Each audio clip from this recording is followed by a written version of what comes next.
বন্ধুরা good morning. আজকে হচ্ছে মঙ্গলবার আর এখন ঘড়িতে বেজে গিয়েছে 9টা 13। তো আমার দেখো রুম পরিষ্কার করা কমপ্লিট, ঝাঁট দিয়ে দিয়েছি ওপরে সব রুমগুলো ঝাঁট দিলাম, কারণ কয়েকদিন ধরে সময় পাচ্ছি না ঝাঁট দেওয়ার।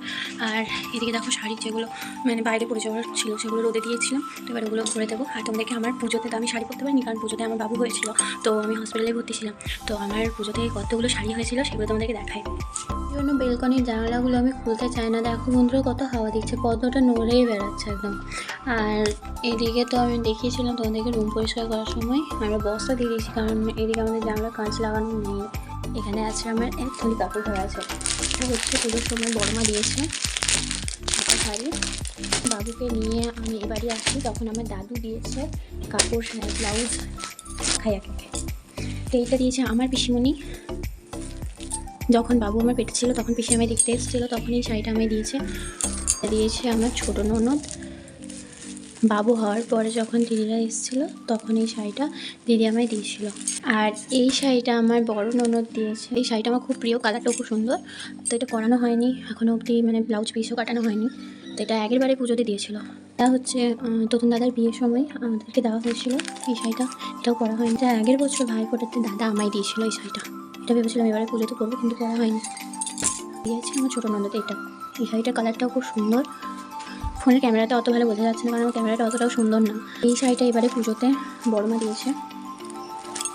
আমার মাসি মেয়ের বিয়ের সময় আমাকে দেওয়া হয়েছিল।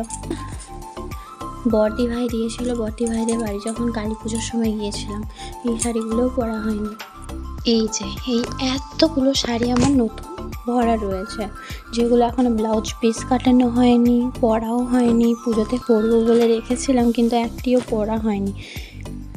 তো এই শাড়িগুলো এখন আমার, কারণ পরের পুজোতে তাহলে আর বাজার করতে হবে না, আমার প্রচুর শাড়ি রয়ে গেছে। ফালতু বাজার করে কী করবো বলো। আর আমার আলমারিতেও দেখো আমার প্রচুর শাড়ি রয়েছে, যেগুলো এখন বিয়ের পরে সেভাবে শাড়ি পরিনি। তো আমার আরও শাড়ি রয়েছে যেগুলো এখানে ধরে না, রাখা যায় না। তো আমি ওই জন্য বরকে বলেছি আমাদের ওয়ার্কশপ করাতে, কারণ তাছাড়া আমার এত জিনিস আমার রাখা হচ্ছে না। আর এই পার্টটা যে আমার পুরো সব মানে চুড়িদার ড্রেসগুলো এখানে রয়েছে, কিন্তু আমার পরা হয় না। তো এই শাড়িগুলো দেখো, আমার খুব প্রিয় শাড়ি আমার খুব ভালো লাগে, কিন্তু সময়ের জন্য পরতে পারি না। আর যেহেতু এখন ছোটো বেবি, ওই জন্য আরই পরা হয় না। হঠাৎ করেই আমি তোমাদেরকে আমার কাপড়ের কালেকশন শেয়ার করলাম, কারণ আমি ভাবলাম আলমারিতে যখন গোছাবো কাপড়গুলো রাখবো, তখন আমার নতুন যেই কাপড়গুলো রয়েছে পুজোতে পরা হয়নি সেগুলো তোমাদের সঙ্গে শেয়ার করি। আমি স্নান করে দেখো আমি কিন্তু ঠাকুর ঘরে চলে এসেছি। আজ হচ্ছে একাদশী, মায়ের দুদিনের আর পিসিমণির। তো ওই জন্য দেখো আমি ঠাকুর ঘরে এসে প্রথমে পুজো জোগাড় করে ঠাকুর বাড়িতে পুজো দিতে যাব, তারপরে ঘরে পুজোটা করবো। আর ওদিকে বাবু খুব কান্নাকাটি করছে, খিদে পেয়ে গেছে ওর। তো আমি পুজোটা দিয়ে পুজো করে তারপর ওকে খাই দেবো। তো আমার পুজো করা কমপ্লিট। আর এদিকে মা আজকে রোদ নিচ্ছে, বসে আছে, কারণ মায়ের আজকে প্রচণ্ডই পায়ে ব্যথা, মা আজকে একদম উঠতে পারেনি। আর ওইদিকে পিসিমণি বাবুকে কোলে নিয়ে আছে, আর এদিকে তো দুদুনের হাত ভেঙে আছে, তাই দুদুন শুয়ে আছে। তো আমার পুজো করার পরে আমি তোমাদেরকে আর গপু সোনাকে দেখাইনি। তো চলো আজকে আমি গপু সোনাকে আরেকবার দেখিয়ে দিই। দুপুর বন্ধুরা, তো দুপুরে রান্নাবান্না করেছিলাম আজকে ফুলকপির তরকারি, আর ছিল পেঁয়াজ শাকের ঝালটা। এটুকুই রান্না করেছিলাম আজকে। সেই রান্না দিয়ে ভাত খেয়েছি 2টোর সময়। তারপরে এই জাস্ট ওপরে এলাম, বর বাবুকে দিয়ে গেছে, বাবু আমার কোলে রয়েছে, বাবুকে খাইয়ে দিয়েছি। এখন ওকে ঘুম পাড়ানি, গান গিয়ে ঘুম পাড়াতে হবে। তো ওকে ঘুম পাড়াই। সন্ধ্যাবেলা দেখো আমি চলে গেছিলাম মন্দিরে, আর এখন হচ্ছিল আরতি। আর আমাদের এদিকে রাধে কত সুন্দর কাসর বাজাচ্ছে দেখো। আর এদিকে মন্দিরে রাধা গোবিন্দর আরতি চলছে। আর রোজ মঙ্গলবার আমি মন্দিরে মোমবাতি দিতে যাই, বাবুর জন্য মানসিক আছে তাই।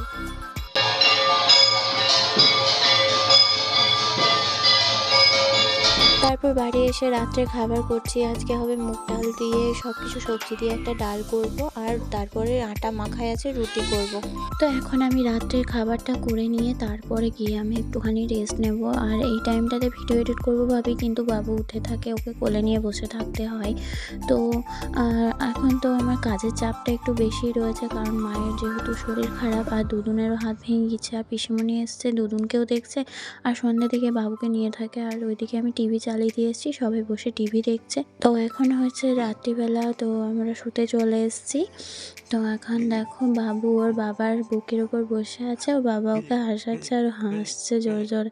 তো আজকের ভিডিওটা এই অবধি। যদি তোমাদের ভালো লাগে অবশ্যই একটা লাইক আর কমেন্ট করে যেও। সারাদিনের কষ্টের পরে এই মুখের হাসিটা দেখার অপেক্ষাতেই বসে থাকি।